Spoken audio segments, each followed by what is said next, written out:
Always a tough place to play here inside of SBC Center, but Area 51, an alien has landed. No good. It's a tricky shot again with Victor lurking. Don't have a lot of time to judge it. Champagny dunks it down off the fine from Victor. Where you know your bearings. Oh, Wemby just blew up the nasty crossover from Mitchell. Strip. Hawkins Jr. running in transition. This is where he excels, and Harper blocks him. No, sir, in his own house. And then Keldon goes. You can. Now the Pacers used zone last game. Spurs played some as well on defense. Barnes thought about a step back three, leans in, and got it to go. HB. 10-second difference between the two clocks. Barnes, a deep three, rattles it home. Go out because Wemby was there. Shot clock at 2. Powell being chased by Victor, and he just blows it up.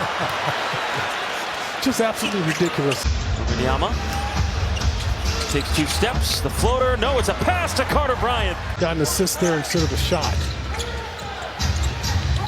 Bryant, up fake. Up for Wemby. Wemby returns firing away. Too strong. Barnes got the offensive rebound. Fox looking for help. HB deep 3. It's good. It's all San Antonio here in Miami. Yes. 2 days later. The 10th to last home game of the regular season game. Wemby, the alley-oop right off the bat. I mean, Devin Vassell looked like he didn't even look there. To pass to Devin in the corner. Wemby jumping right up and taking away G.G. Jackson's bucket. I will take it. And now another fast break for the Spurs. Numbers, Victor off. Castle throwing it down. Area 51. Wemby has small on him. Wemby makes him look small. Count it, and a foul. Damn! Who's going to put the ball in the basket for him? Another turnover. Castle with room. Castle, windmill, right in front of his former college teammate. On rebound. Vassell saves it. Castle, the fake pass. Castle drives in and just took the life of Hendricks. He sucked the life out of him. Oh, snap! Left hand from G.G. Jackson. Harper passing out. Wemby up fake 3. They'll try to get him back. He just emasculated him. Yeah! Damn! Castle with a burst. Up for Wemby. The alien is in Tennessee. Side. Left it short. Got his own miss. Somehow got it back to pass. Champagny with room. Champagny! Oh! Taylor Hendricks! What are you doing? That's a great question. Spurs have just been wheeling and dealing all night. Wemby, another number 7, and he's 3 away from 10. 3 days later. Big crowd outside the hotel waiting for Victor. A lot of little kids. Castle driving right to the rim, count it, and a foul. Thought maybe he'd go up and dunk it to start the game off again. Milwaukee within 2. Mentioned the Spurs, 3 of their last 5 wins, 25 plus or more as we throw it up. And we see Victor throw it down. Hit the deck there for a second. Devin, mid-range, no good. The Spurs have another offensive rebound. Wemby behind the back. Area 51 is crazy. Two French guys going at it. And from France, Wemby, a double pump layup. Those were just throwing me off a little bit. Well, why? Because I looked too good? Carter Bryant, the Wildcat flying on Wildcat Day. Just grow and show the coaching staff what they're capable of. Keldon flies in. Rate that one. To see. The Bucks have a lot of energy right now, and our guys just kind of complacent. Castle up for Victor. I'll just stand like I'm taking a charge. Yeah, we can do it. Yeah, we can do it. There's a Wemby all over Miles Turner. Victor out there to start the 4th. Drives and big dunks it down. That's beating Miles Turner on the perimeter. The starters are still out there on the floor. So Steph's going to get another opportunity. Fox took it. Castle hits it for 3. 8 wins in a row for the Silver and Black with their latest win against the Bucks in Milwaukee, and then before that against the Heat in Miami, and before that the Pacers at home at SBC Center. I mean, this team is not only just, red hot and, but they're actually making history. I mean, there's a good chance they could win the NBA championship, which would be their 6th overall, their first in the post-Pop era, their first in the post-Duncan era, the first in the Wemby era, and Wembenyama's first ring in year 3. I mean, that would be fucking historic as all hell, and, would also be my first ring in Sandy Ridge, considering every other house before this one has given me at least 1 ring. 1999, the Livin' La Vida Loca year, West 122nd. 2003, 2005, 2007, the Lenore House in Michigan. 2014, the Sandhurst House in Brook Park, which also should have given me 2013, but I digress. Now, could 2026 we get a ring with the Sandy Ridge squad? Only time will tell. You just never know what's going to happen next. I mean, the Pacers is just the Pacers. I mean, no Halliburton and all the other good players that they've had that came back from them last year's team. This year, I've been dealing with so many injuries on and off, so that was a cakewalk. Miami, on the other hand, considering, Mr. Adebayo went off for 83 points for Kerry Earnhardt, breaking Kobe's record of 81 for second most points scored in a game in NBA history. When the night that the Spurs played the Celtics on NBC, when we really made that blunder after coming home from work. We just needed a drink, but we made the big mistake of laying down on the bed and getting comfortable. We were literally waiting for our phone to charge even more. But then we got too comfortable, fell asleep, and by the time we woke up, it was too late to go out. Obviously we didn't make it out that day. It was like a lower to mid 70-degree day, and then we missed a really good Spurs game on NBC against Jessica Marie Garcia and Adam Silver-Rayer's team in San Antonio at the SBC Center, that being the Boston Celtics, when Jaylen Brown had that meltdown that got him ejected, and Mason Plumlee for his first game as a Spur got to bang the drum at center court, and it was a beautiful day in Sandy Ridge, but I think this Monday we're gonna get a redemption. We got work, Five Below. We're gonna get 4 Coca-Colas, 20 ounces that is. We're gonna spend time in the happiest place in Northeast Ohio to enjoy a beautiful Todd Bodine 66-degree day. Come home, watch the Spurs on Peacock and take a shower and call it a night. So that's definitely going to make up for March 10th, I hope. So eventually I got to stop kicking myself over there and move on and stop caring. I already told myself eventually there's going to be a time where I'm not going to care no more. So I get why I'm still kicking myself a little bit, because it's still fresh on my mind to the point where it happened that long ago. But I think Monday we're going to redeem ourselves. So anyway. So yeah, the same Heat team that had their side there, they all got swallowed up by fake Kyle Petty and the Cleveland Cavaliers, aka the 2016 Mickey Mouse champions. That also beat them in their first of 2 matchups here in the Cavalier territory, because I originated here, but my team always has been and always will be in the 210. No matter how much, my real life friends came from here want to get mad at me and want to, judge me for not supporting the local team. It's like, all I got to say to those people, why the fuck does it matter? Because the last time I checked, it's not a rule that you have to be a fan of a sports team based on the state you come from. Like, for example, do you expect that every Charlotte Hornets fan in America is all from Charlotte, North Carolina? No, because that's unrealistic. Point is, you can support whoever you want regardless of what state you come from, as long as you're not bandwagon. Just because the only reason why I lived in Michigan, not because I was born there, is because we only went to Pistons territory because of my dad's OG job, Dungeon Controls, or transferred us from Cleveland to Detroit 1999-2000, but that move is what gave me NASCAR. But that's a conversation for another day. Even when I lived in Michigan, guess what? I was still a Spurs fan. Did I get a lot of shit from Pistons fans? Yeah, but it was not as bad or egregious or let alone annoying and toxic and obnoxious as those dumbass Cavs fans here. I mean, not all Cavs fans. There are some good ones out there, but the ones who are literally toxic, annoying, and very obnoxious are the ones that are the problem. I mean, they win one fluky, fake-ass championship and they forget how to act. They act like all of a sudden they're a fucking dynasty. I mean, bitch, last time I checked, unlike in San Antonio for 20-plus years, and now all of a sudden this year again, after being rebuilding for 6 years, there's no such thing as a dynasty in Cleveland. There never has been and there never will be. So, therefore, Stop acting like you're I mean, even if your claim of, but our 2016 championship, which by the way was a Mickey championship, holds more weight than your 5 championships. Well, even if that were true, that doesn't make you guys better than us, considering some of you weren't even alive for let alone half of our 20-year run at the top. I mean, you were only probably alive for a little bit of it.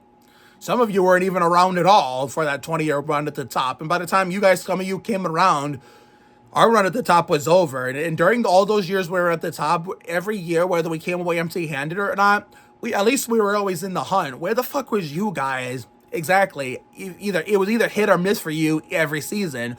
One year you were fighting for a low playoff seeding. The next year you were not even in playoff contention and fighting for a lottery pick. So I don't want to fucking hear jack shit from you guys. I mean, small rant aside, but that same Heat team that beat those fuckers once, and then the first time, and then got lost to them the second time. They really got bitch slapped by Wemby and the Spurs at American Airlines Center. Yeah, I think it is American Airlines Center. And I'm figuring out the difference.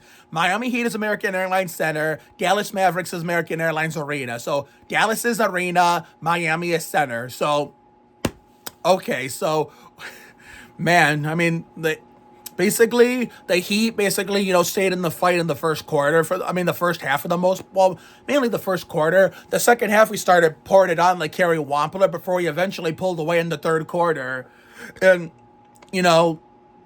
at Miami game, basically no third quarter blues. So good shit, San Antonio. The 210 on bitch slapping Bam in the Heat. Now technically yesterday, against the Bucks in Milwaukee.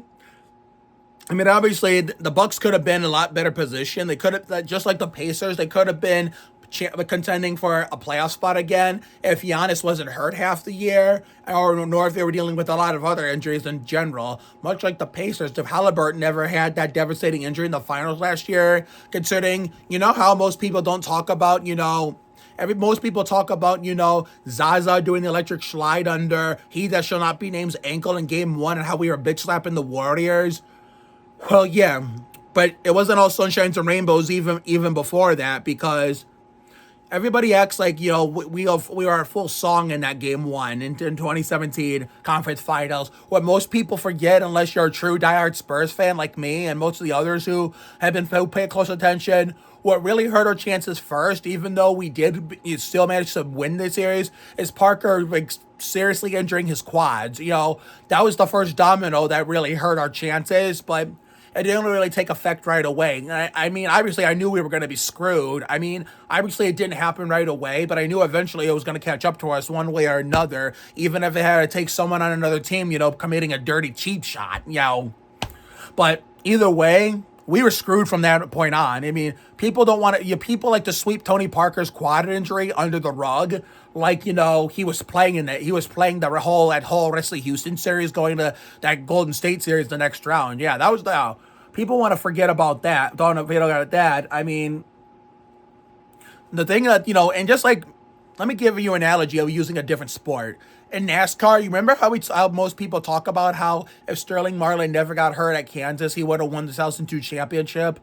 Well, here's the thing that most NASCAR fans forget. The only reason why he was in that, even before the Kansas wreck, he was already dug himself in a hole, because he was the points leader for most of that season. The only reason, basically, much like Parker in 2017 against the cheating McDouchebag, but even before the pre-December 3rd, 2019 era for the Rockets, even when, the original cheating McDouchebag was there, pre-cheating McDouchebag era in Houston. Apparently, what most NASCAR fans forget, as an example, comparing the whole 2017 San Antonio Spurs playoff collapse because of the injuries, what most people forget in NASCAR is that even before the Kansas wreck and neck injury, the first domino to fall that, basically hurt Marlin's chances to get himself that 2002 championship and give Ganassi potentially his only championship with his NASCAR team that doesn't do so well as his IndyCar team always did. The wreck at Richmond with his teammate Jimmy Spencer, and then of course, Jeff Burton, who was like having an off year with the Roush, basically, having a little bit of a downfall before he eventually got a resurgence in 2006 at Childress, after Robbie Gordon left to go form his own team that was runs Jimmy Smith's number 7 team. Well, I'm talking, wait a minute. Okay, hang on. So therefore, when Marlon had that wreck with Burton and Jimmy Spencer, his one and done teammate, which later the 41 went to Casey Mears the next 3 years. Yeah, that's really what hurt his chances. He barely had the point lead after that Richmond race. The only reason why he didn't relinquish it because his closest competitor, who was 91 points coming in that Richmond race after his win in the Mountain Dew Southern 500 the week before, Jeff Gordon, who already had a rough weekend of his own, wrecking his backup primary car, the Looney Tunes paint scheme, and the backup car being the primary DuPont flame scheme, which sadly that gorgeous looking green and blue Bugs Bunny scheme never got to run in the Chevrolet Monte Carlo Florida rematch with the Looney Tunes. Ended up having camshaft issues. That's why Marlon was able to still hold on to the point lead, but barely. But then he had a mid-pack run at Loudon and Dover the next 2 weeks, which is why he did lose the point lead by that point. I mean, he needed a rebound at Kansas, and he looked like he was going to get himself back in contention. And then the neck injury at Phoenix, Kansas finished him off. And after that, we all know, even though he did come back after missing the last 7 races of 2002, come 2003, when he came back, he was just never the same competitive driver he once was. And Ganassi never had a shot at a Winston Cup title again, let alone a NASCAR championship in general. That's the same thing with the 2017 Spurs. I'll talk about he that shall not be named in the Spurs bitch slapping the Warriors in Game 1. But what we forget is, most people forget, and NBA fans, especially non-Spurs fans, forget, Parker rupturing his quad in the previous round against Houston, who originally was the first domino to fall that hurt our chances. And, the Richmond wreck is the first domino to fall that hurt Marlon's championship chances in NASCAR in 2002 before the Kansas wreck finished him off, considering Marlon was already 5th in the points at the time. So, I mean, you got to start. How did he get? When you talk in sports, when you talk about a championship that got flushed down the toilet, before you look at the part that finished a team or an athlete or a player or a driver off, you got to first look at the initial event that came before that said event that finished them off. How did they get in that hole to begin with? So more sports fans need to think like that. So, yeah, I can only guarantee you, if Indiana had a full healthy squad and Halliburton was playing this year and they were not dealing with all those injuries and, they were the same powerful powerhouse team that they were last year going into this year, and Milwaukee too, I'm pretty sure they would not be in territory where they were not even playoff contenders. So I kind of feel bad for them. I know they'll probably be back in the hunt next year when everybody's healthy again, as long as, Giannis stays in Milwaukee. But, Milwaukee didn't make it easy for us at first. But then, of course, the historic, this historic run we're going on with this, new dynasty we're in the making. We go from Duncan, Parker, and Ginobili to Wembanyama, Fox, and Castle. I mean, the Spurs found a way, and then eventually they did pull away, and then bitch slapped the Bucks all the way to Mars, and won their 8th game in a row, and basically Wembanyama made his case for MVP and proved why he's the MVP. Well, he should be the MVP and give SGA a run for his money. I mean, Keldon Johnson proved why he should be 6th man of the year. I wish Dylan Harper would get Rookie of the Year. Obviously, Cooper Flag may not win it since the Mavericks are going to miss the playoffs. But it's either going to be Con Knipple or that VJ dude on Philadelphia. I think that's the only reason why they're going to get it, because, Dylan Harper is really not the number one option on our team.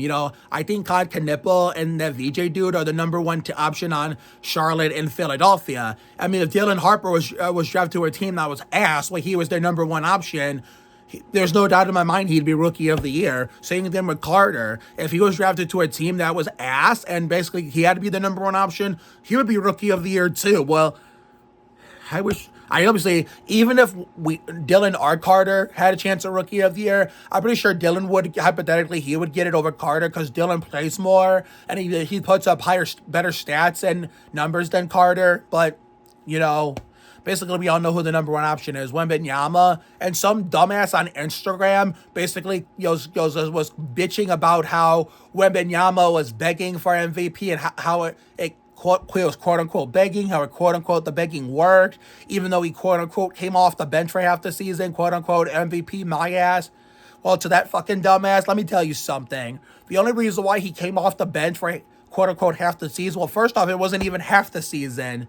If anything, the only reason why he came off the bench for as much as he did is because they were trying to make sure that they didn't rush him back into obviously he's meant to be in the starting lineup, but he only came off the bench for that when he did because that calf injury was no joke. I mean, obviously he did come back, but they didn't want to take the chance of, re-injuring him so fast. That's why they put him on a minutes restriction and brought him off the bench. So that way they could be cautious with him and not, re-injure him, rushed him back into his normal role, because if they would have done that, they would have had a high chance of re-injuring him, and then we would not have seen him the rest of the season. We would not have seen him in the playoffs, and it would have been 2000 all over again, where Duncan didn't play in the playoffs. I mean, the Spurs made the playoffs, but because Duncan got injured in the 78th game of the season against the Kings in Sacramento, which the Spurs won and he played great, but Pop just pulled the plug on him to keep from re-injuring him even further.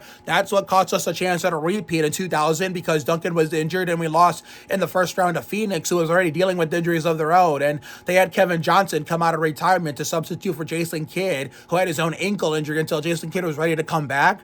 And then by the time Kidd came back, Kevin Johnson went back into retirement and stayed there. So that's the only reason why, because they didn't want that situation. Mitch Johnson didn't want to have that situation with Wemby like Pop had with Duncan in 2000, because you probably weren't even alive in 2000 to see that unfold. That's probably why Mitch didn't want to take that chance happening with Wemby, because they wanted to make sure Wemby was ready for his first postseason action. That's why they were trying to be cautious and, just not re-injuring him. That's the reason why he came off the bench. And even when he came off the bench and was on those minutes restrictions to go with it, he still put up, big MVP caliber numbers in only 20-some minutes. So, therefore, take your hating ass somewhere else and, take your, quote-unquote complaints of why Wemby shouldn't be the MVP because he came off the bench half the season that he begged. You could take those false bullshit claims and shove them where the sun don't shine.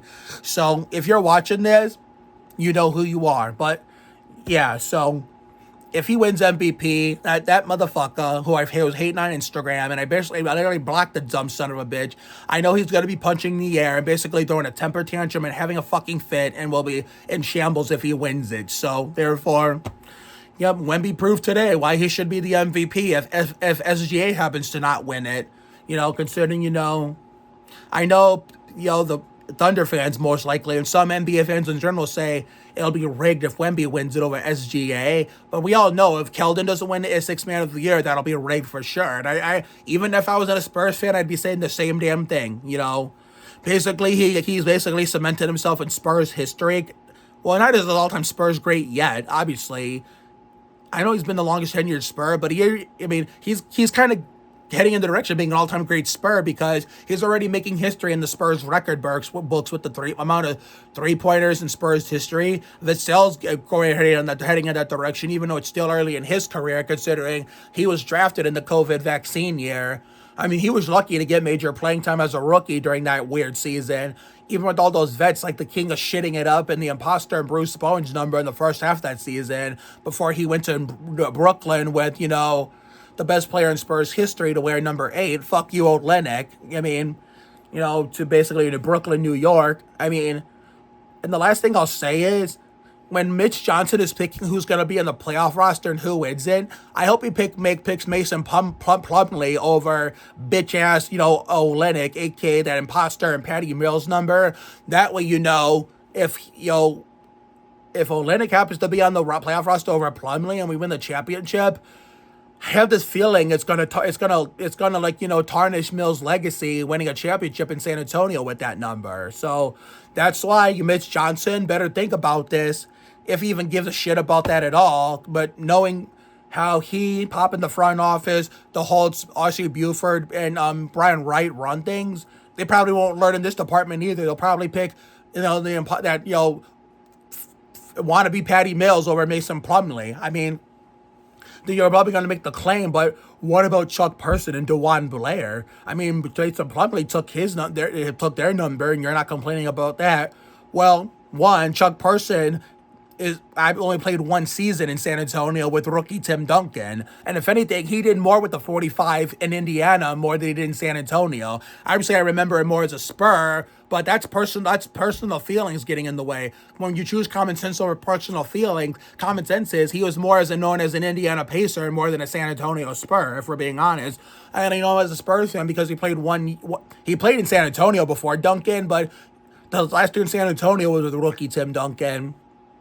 And the only reason why, I don't really bitch about Chuck Person, because I was like 4 years old when he played with Duncan, my first year as a Spurs fan. And Person never won a championship in San Antonio with the 45. I mean, DeJuan Blair almost did, but got to the finals in 2013, but it didn't get the ring. And then he leaves to go to Dallas next year, and then we win the championship. So, obviously, that's the difference between DeJuan Blair, Chuck Person, as well as, and Patty Mills. And the difference between Vinny Del Negro and Matt Bonner with the 15, even though luckily no one has 15 right now. Let's keep it that way. I mean, Vinny Del Negro wore 15 before Bonner was there, but here's the thing. Del Negro didn't win a championship in San Antonio, and like Person only played one season with Duncan, which was his rookie season. And you could say the same about Fabricio Oberto. For those who want to complain about me not complaining about Cornette taking Oberto's number, well, the difference between Oberto and Mills is Mills had a bigger impact in San Antonio than Oberto, considering Mills was with the Spurs a hell of a lot longer in his career than Oberto was, and Oberto's not really an all-time Spurs great. I mean, he helped won the 2007 championship, but it's not the same as, Mills. If Cornette were to win the championship, if we were to win the championship with Cornette at number 7, and Carl Herrera wore number 7 in San Antonio, while Del Negro wore the 15, obviously before Oberto and Bonner.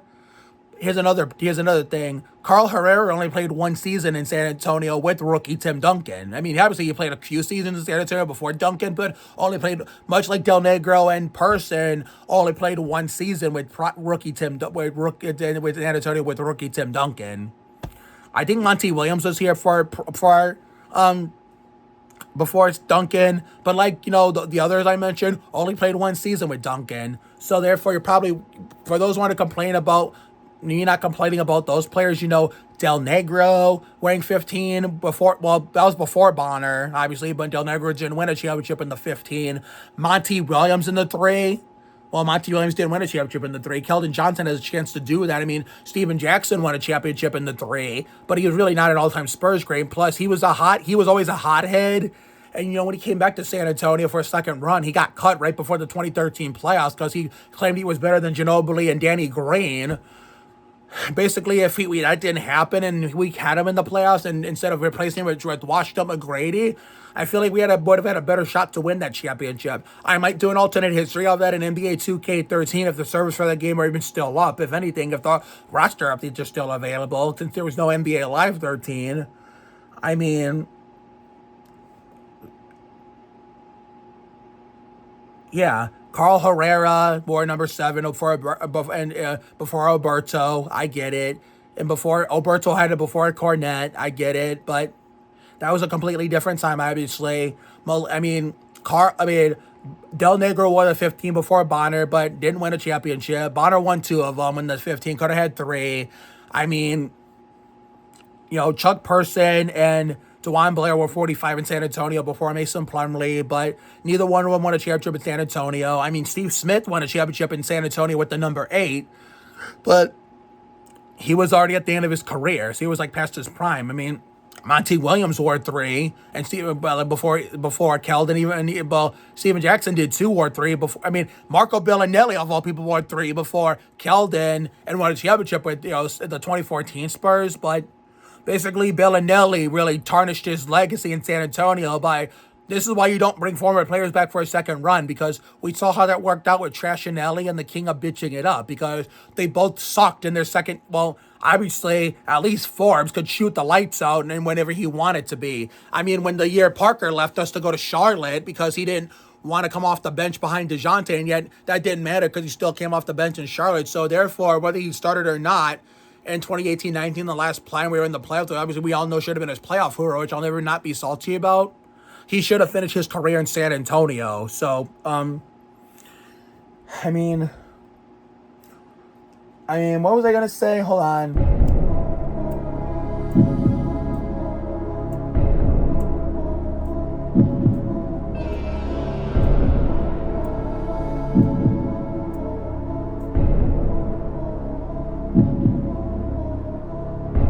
I forget.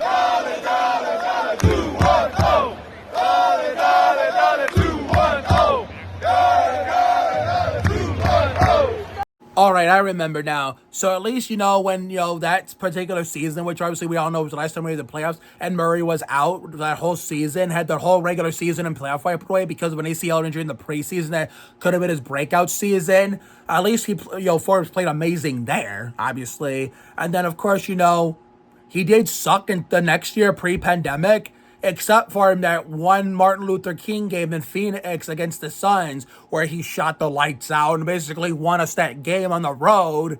But that was just about it. I mean, basically when we brought him back for a second run during the first half of the first post-COVID year, and still basically in the NBA and life in general, he did even worse than he did this first tenure in 2019, 2020 pre-pandemic.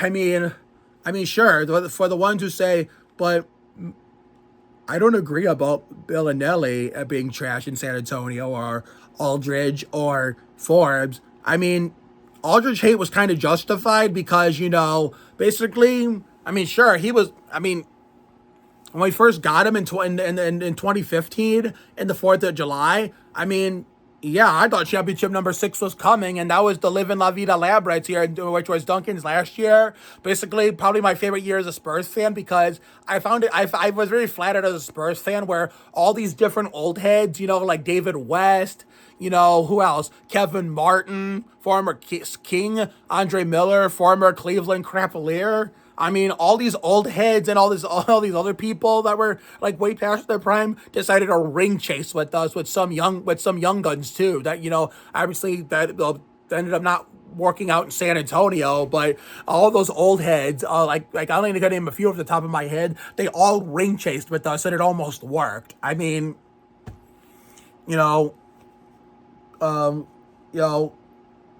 my God, I lost my train of thought again. Okay, Aldridge. So therefore, that didn't come. His second year in San Antonio and his third year, he was great, but he didn't have that dog in him like he had in Portland, including that 50-some game against OKC. But the only reason why at least the hate for him in his later in the Spurs uniform was justified because he did start to slow down and basically was really selling games that, winnable games that could have belonged to us in the regular season, obviously. But most important of all, Bruce Bowen should have never allowed him to take his number, even though he wanted to keep his Portland identity and because since he wore 12 in Portland. Much like with Olynyk, if he had taken 88 as a fair compromise of wanting the 8, but didn't want to take Mills' number because he wanted to make sure Mills got up in the rafters one day, I would have had more respect for Aldridge if, he would have decided to go his own route. Even if Bowen planned to offer him his number without Aldridge asking him permission. I wish Aldridge would just, decided to go his own route, decided to take his college number, considering he played Texas Longhorns who were number 23. Obviously 23 is Michael and the 4 and 6 in the finals when it comes to NBA. Well, NBA 23, but it would have been all-time great in San Antonio if he would have got to 23. But unfortunately, like Olynyk with the 8 with Mills' number, Aldridge didn't do that. So at least that was justified considering, the Forbes was justified too, considering, especially in the second, when he came back to San Antonio for a second time where actually he did indeed blow diarrhea ass out of a cannon. And Bellinelli was justified too. Obviously not the first version of Marco because he was a lights out shooter and was good. And the first time he was in San Antonio in 2013-14 or 14-15. But the casuals will use that to defend the second version of Marco, which apparently actually did. Obviously, they forget the second version of Marco in San Antonio did indeed suck, especially the second year he was the second year of his second tenure in San Antonio. 2018-19 was the lesser of two evils, but 2019-20 pre-pandemic he was awful. Basically, he played no defense, was slow as fuck, and was a defensive and liability. So. basically they're just using the first, like how good the first version was to defend the second version, who did indeed suck. So basically, I mean, some of these idiots, man, basically are not true Spurs fans when they say, want to, basically say, I mean, basically what inconsistency is part of the players being inconsistent night in and night out is just part of the game, bitch. That may be true, but there's the difference between inconsistency and being on a team and just being fucking ass. I mean, it's okay to be a fan of your favorite team, but but at the same time, you can also admit when any of your players on your team is ass, they're ass. I mean, Rudy Gay was fucking ass on basically when he came to play in San Antonio and was slowing down the youth movement in San Antonio. And guess what? I admitted it, but some idiots don't want to see that. They're too blind to see that. Even Stevie Wonder and Ray Charles could see that. The second version of Marco was ass. So, and it showed night in and night out. I mean, Forbes in his first run in 2019, post 2018, he didn't really play much in 2016-17, his rookie season. I mean, he did play a little bit in his second year. I mean, he didn't do too bad in 18-19, but then 2019-20, he started to go downhill a little bit, but at least from time to time he could shoot the lights out. But man, 2021-22, he was ass. I mean, Drew Eubanks was ass. I mean, those pre-Wembanyama Spurs teams hurt to watch. I mean, obviously, Aldridge in his last year in San Antonio was ass. I mean,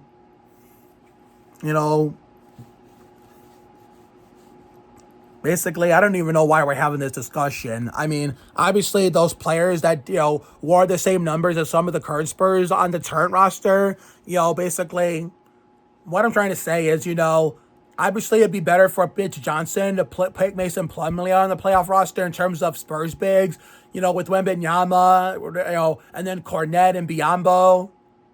Obviously, there'll be three bigs on the playoff roster. Cornette's the obvious choice. Biyombo, just in case we need him, basically garbage time minutes. But I swear on Kelly Berglund's holy name, I hope Mitch Johnson picks Mason Plumlee over False Patty, because at least with the 45 has a chance to win a championship in San Antonio, since that didn't happen with, Chuck Person and DeJuan Blair, because the 8 already has a championship as far as, an all-time great goes, Spurs great goes, with Mills. I mean, obviously Steve Smith doesn't count because he was at the end of his career. So, therefore, Olynyk does not deserve to be on the playoff roster if we're going to win a ring, because, it would basically taint Mills' legacy in San Antonio a little bit with that number. So, that's why I think Mason Plumlee is a better choice if we want to give him a ring, considering... If you're a Cavs fan, I agree with you on one thing. Olynyk doesn't deserve shit after, realistically, as much as I say 2016 was Mickey Mouse, which it was basically is the truth. It's a straight up fact. I mean, they could have won 2 championships in a row if Olynyk didn't do what he did to Kevin Love in the first round against the Celtics when Olynyk was there, and then Kyrie getting injured in game 1 of the finals when he was cooking, obviously. But yeah, they could have had back-to-back championships, and I would have had respect for that, but all things considered, but I can agree with Cavs fans about not liking Olynyk, but their reasoning is different from mine. They basically, they basically hurt their chances in 2015, and Olynyk basically just took Mills' number. That's the only reason why I don't like him. I mean, I was neutral with Olynyk, even with that 2015 bullshit, but when he took Mills' number, basically, he went on my shit list. I mean, I've been consistent with that when it comes to all-time Spurs greats that don't have their jersey retired yet, which they should. Malik Rose, Matt Bonner, Patty Mills, 31, 15, and 8.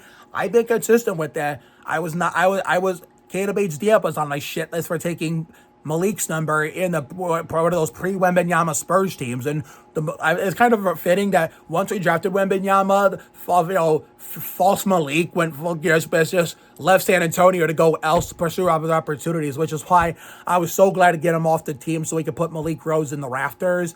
And then, of course, I was consistent with Quindary Weatherspoon. I did not like him for taking Bonner's number. I mean, at least he got redemption going to Golden State and winning a championship there in 2022. I didn't like Joe Wieskamp for doing the same thing, taking the Red Rockets number.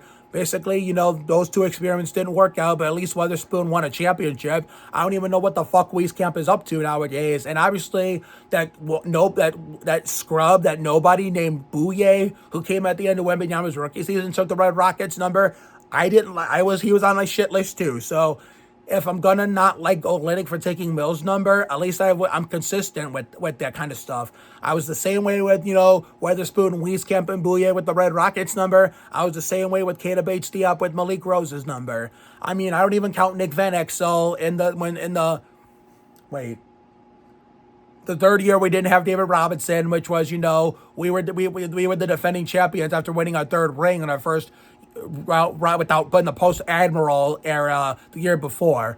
I don't count Nick Van Exel, obviously, because one, Van Exel was past his prime, and two, I know he had Malik's number, but only reason why he kind of gets a free pass because Malik Rose was not retired yet when Van Exel was in San Antonio, took the 31. Rose's old number, because the year before, don't forget, middle of that season, we traded Rose away to the Knicks for Nazim Mohammed, so Malik missed out on the third championship by half a year. So Malik was still balling in New York when Van Exel came to the Spurs and wore his number. So that's a little different, obviously. So I don't want you coming at me saying, why didn't you have the same energy for Van Exel? Well, one, I was 11, I got to be 12, and two, Malik Rose was still playing, so that's why it was different. So it wasn't even a big deal back then, but nowadays it is a big deal. So anyway, that's going to do it for me for tonight. I mean, the next Spurs game obviously will be after, what I think will be day 7 in the happiest place in Northeast Ohio. I kind of lost count already. After we go to Five Below with the work and get 4 more 20-ounce bottles of Coca-Cola for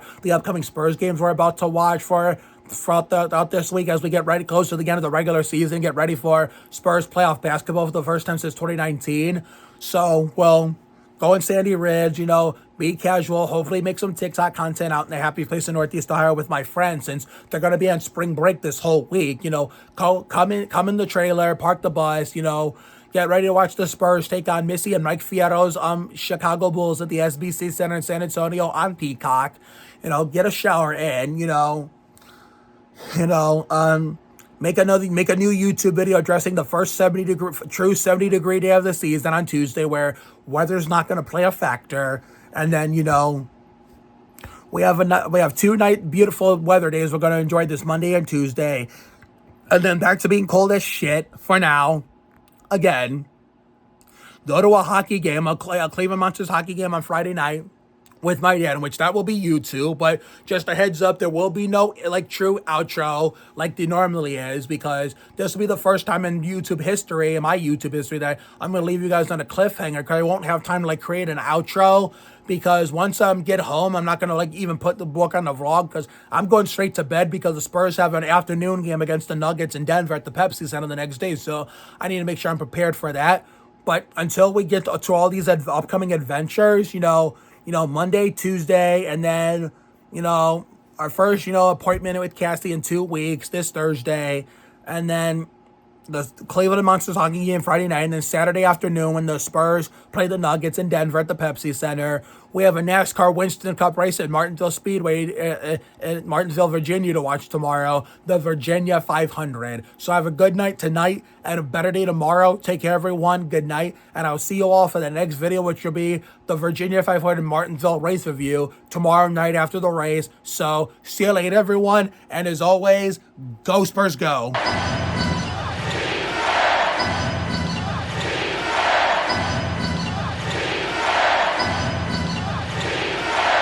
Oh yeah, I forgot to talk about the Grizzlies game. I'm a fucking dumbass, so you get a bonus clip in this Spurs game review. Okay, so the Grizzlies game. There was no Cornette or Fox during that, for that game, but there was no problem. We still, I was talking about the Pacers. That was in the last game review, so I apologize. It's been a really, really long weekend so far, and we had an interesting week, but yeah, I already talked about the Pacers in the previous game review. My mistake. So I already talked about the Heat game. I already talked about the Bucks game. So I'm going to go with the Pacers. So I knew I was forgetting something because I was talking about something completely different that we addressed in the last video. It's like, man, it's 2:30 in the morning here on the East Coast, Northeast Ohio. we have to go to bed at a decent time to get ready for the Virginia 500 at Martinsville Speedway tomorrow in the NASCAR Winston Cup Series. So you're going to have to forgive me. I mean, okay, so the Grizzlies game. So this was redemption from that, that disastrous January 6th game in the FedEx Forum where, fine, neither team wanted to win. That was really, really ugly considering, as soon as Wembenyama got taken out of that game, I knew we were cooked. And the worst part about that was, it was not the fact that, my best friend, this is the 2022 block party, the first ever block party that Jerry Springer man held from his own point of view, as opposed to the ones we had during OG Sandy Ridge over on Quail's Nest next block over. It's not that he didn't play in that game with the Dukes, for the New Year's Eve 2022 redemption.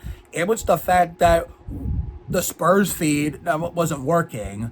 I mean, and we were stuck watching the fucking Grizzlies feed, and the fact that we kind of gave up in the towards the end of the fourth quarter and basically lost it by one. And worst part about it is we had to hear dumbass Pete Pranica and Brevin Knight, glaze over their team's win in a sexual manner, in a toxic, obnoxious, and annoying way. Like, it was very fucking sickening to listen to. Like, oh my God, that was. And then on top of that, even if we would have had Jacob and Sean that night, which we should have, which even if we did, it was still a dumpster fire that night where neither team wanted to win. It's like, somebody had to, and unfortunately the wrong team won. So, but we got redemption here. One, we got Jacob and Sean this time, even though we missed the intro to the Spurs broadcast, and we were like trying to make sure everything was working right. I mean, look, most of the channels were the corresponding team, but the corresponding channels were working correctly. Like, even fucking Miami Heat was working, where they were facing, fake Cal Petty and the Cleveland Cavaliers. I mean, and here in Cleveland, I mean, like you said, streaming doesn't give a shit about local blackouts. I mean, the Heat, even though we live in Ohio, and I live in Ohio, I should say, and the Heat was here playing them, the Heat commentary version actually worked because we experimented to see if that stupid local blackout shit applied at the Gen Play last year when they played the Wizards in Washington, and guess what? Washington wasn't blacked out, so if they would have played us in our building at SBC Center next year, and a national televised channel wasn't carrying it, we could still watch it with Jacob and Sean. Which, in that case, I wouldn't even give a shit if my real life friends and family were badgering me on social media. I mean, as long as I get to watch them win or lose, watch my team win or lose against them with Jacob and Sean, that's all that matters to me. But this time we had them. I mean, obviously when we were scrolling through to make sure at least most of the corresponding channels were showing their corresponding team that they were supposed to show. I mean, when we got to the Spurs one, what do you know? It was fucking working, and we got Jacob and Sean. So at least we got to listen to Jacob and Sean this time. At least we got to listen to them. And best of all, it was more than just redemption for January 6th. We fucking bitch slapped the fuck out of those teddy bears. That's not only redemption from that January 6th, dumpster fire, but we gotta fucking get back at those sons of bitches. And on top of that, Pete Pranica and Brevin Knight got hit with their fucking karma. Yeah, that's what you get for you dumbasses making me listen to you guys glaze over your teams like fluky victory on that cold January night in a sexual manner. So karma's a bitch. As the GOAT actor Rob Riggle would say, mess with the cow, you get the udders. And as the other old saying goes, you play stupid games, you win stupid prizes. And this was your ultimate prize, playing that stupid game on January 6th. I mean, not only did we bitch slap you, got your teddy bears into oblivion, but we had a fucking dunk contest on your home floor. So to the point where basically it was no contest, from the moment we turned on the Jets and, gained a lot of momentum in the second quarter and not look back. I mean, whoever the fuck that scrub was that dunked on Wembenyama, and guess what? Wembenyama was not going to let that fly. He eventually got back at him and then threw down two more dunks to make three for Earnhardt, Dylan, and KJ. And then Julian Champagny added a fourth for Fox, Mike Skinner, Noah Gregson. Yeah, it was a fucking dunk contest. I mean, Wembenyama probably knew it was going to be a dunk contest before the game even started when he was practicing up for it in the pregame warm-ups by throwing down that vicious dunk in warm-ups. I mean, for the pregame before Jacob and Sean went on the air. I mean, it was a dunk show and a San Antonio masterclass down in the FedEx Forum on, oh my God, what was it? It's Wednesday night. Yeah, it was Wednesday night. It was Wednesday night because the Heat played up. Because I don't know why I was talking about last Saturday's game, but I digress. I mean, you're gonna have to ignore. You're gonna have to like forgive me for like talking about it. At least I didn't go into full detail because I would have made a bigger mistake. The lesser of two evils when it comes to making a mistake was, saying that Pacer game was not a contest, and I was right. I mean, if you want to look at that Spurs game review, the previous one we did, go ahead, link is in the description. But that Miami game, we bitch slapped them even though they stayed in the first half. And then the second quarter, we turned on the Jets and pulled away and never looked back. Same thing with Memphis. I mean, Memphis, stayed within reach, but never could get over the hump because the second quarter and beyond, we turned on the Jets. And then, of course, for the next game against the Bucks, basically, they were in contention. I don't know if they led once or twice, but whether they did or not, we were in command for most of that game from start to finish. I mean, 8 straight wins. If winning feels so good, it is nice to be happy about this team again after 6 miserable seasons of no playoff basketball. And now the playoff flight is getting to turn back on in the 210 for the first time since the last non-COVID year, which we all know should have been Tony Parker's final playoff hoorah in San Antonio for his last season in the NBA. Sadly, we cannot have nice things, but hopefully, we can make up for it by maybe getting as far as the conference finals, if not the finals, or even better, making up for it completely and by winning the championship. Only time will tell. You just never know what's going to happen next. I mean, Stephon Castle had a poster dunk of his own, not to mention that, over his former teammate at UConn. But, man, the SAS has been killing it the last 8 games. I mean, the last 3 we're recapping 3 of them in this video. Even though we gave an honorable mention to the Saturday game, even though we kind of forgot that until I was about to upload this, that we talked about it in the last Spurs game review last Saturday. So, okay, I think that does it for me for real. Why don't we have some downtime, drink some ice cold Coke, and get our YouTube fix on before we have to go to bed and get ready for tomorrow's Virginia 500 at Martinsville Speedway in the NASCAR Winston Cup Series. Now we can say goodbye for real this time. See you later, everyone. Viva los Spurs por vida. Go, Spurs!